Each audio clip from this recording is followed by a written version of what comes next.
Good evening.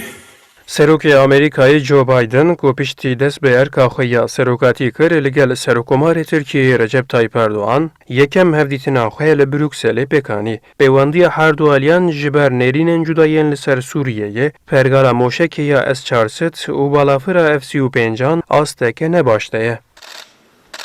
Di axaftina her du serkirdeyan de tê eşkerekirin hevdîtinên baş û bi kêr hatiye pêkanîn û hate ragihandin ji bo safîkirina kêşeyên heyî, berpirsê wezeratên derveyên her du aliyan wê piştre hevdîtînê bikin. Li gorî pisporê pêwendiyên navdewletî Can Baydarol, hevdîtina Erdogan û Biden hevdîtineke stabîl bû û pêwendiya her du aliyan weke halî hazir dê bidome.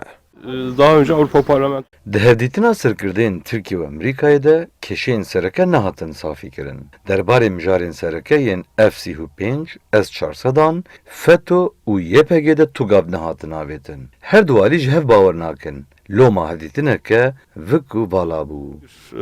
askıya almaktan bahsetmiyor.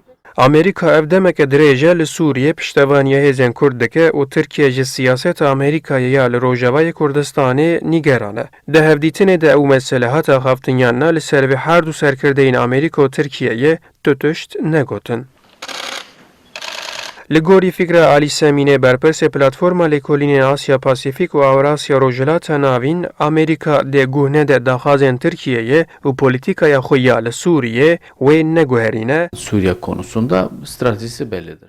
Amerika dev ji siyaseta xwe ya li Sûrî bernade û piştevaniya xwe ya bo hêzên YPG dê bidomîne. Heger Amerika ji Sûriyê hêzên xwe vekişîne, wê demê Rusya ji serdema Sovyetê zêdetir li herêmê dê hêzdar bibe. Ji ber vê yekê gelekî zehmet e ku Amerîka li gor dilê Tirkiyeyê li Sûrî gav bavêje. Hevdîtina dawî jî nîşan dide ku her du alî jî siyaseta xwe ya heyî dê bidomînin. En azından Di medyaya Tirkiyeyê de li nav gelek şarazayan hevdîtina Erdogan û Biden weke berdewamiya polîtîkaya halî hazîra her du aliyan tê destnîşan kirin û hevdîtin bêyî çareserkirina kêşeyan bidawiyat.